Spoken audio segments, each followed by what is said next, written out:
শুনেছো জ্যোতি, তোমার প্রিয় নন্দিনীর পক্ষে নাকি কোনো উকিল পাওয়া যায়নি। এই যে নন্দিনীর এত এত ভালোবাসার মানুষ, তারা সব কোথায়? কেউ নেই, কেউ নেই ওর পাশে, কেউ দাঁড়াচ্ছে না ওর পাশে।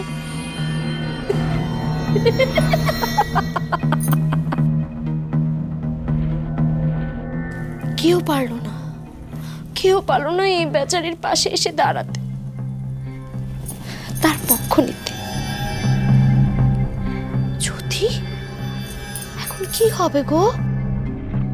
হ্যাঁ, তোমার প্রিয় নন্দিনীর তো জেল হয়ে যাবে। আচ্ছা, কয় বছরের জেল হবে বলো বলো? তুমি জানো কয় বছর জেল হবে?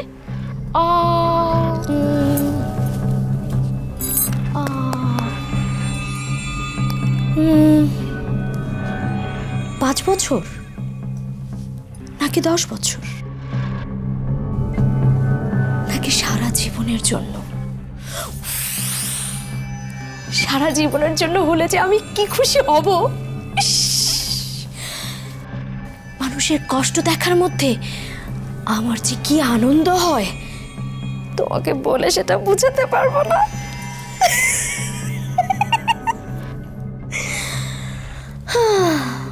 মাসে একবার তোমার প্রিয় নন্দিনীকে জেলখানায় আমি দেখতে যাব।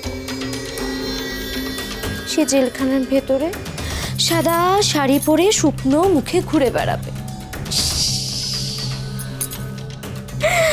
সেটা ভাবতেই আমার মনটা কেমন খুশিতে লাফিয়ে উঠছে।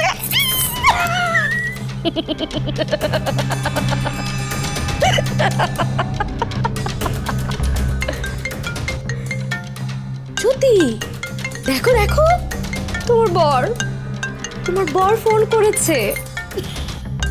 নন্দিনী নিশ্চয়ই রায় হয়ে গেছে। দাঁড়া দাঁড়া। হ্যালো, হ্যাঁ কি নন্দিনী কি রায় হয়ে গেছে? হ্যাঁ, কেন, কি হলো আবার?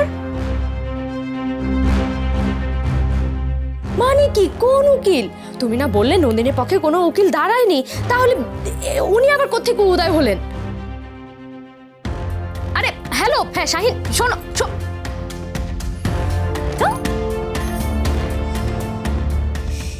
এই আপদটা আবার কোত্থেকে যে এলো?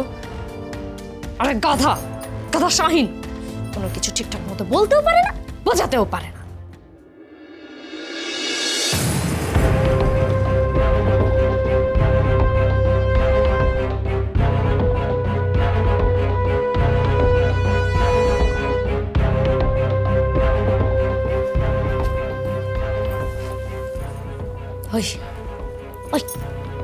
চুপ, একদম চুপ, কোনো নড়াচড়া না, একদম চুপ থাকবি, কোনো কথা হবে না।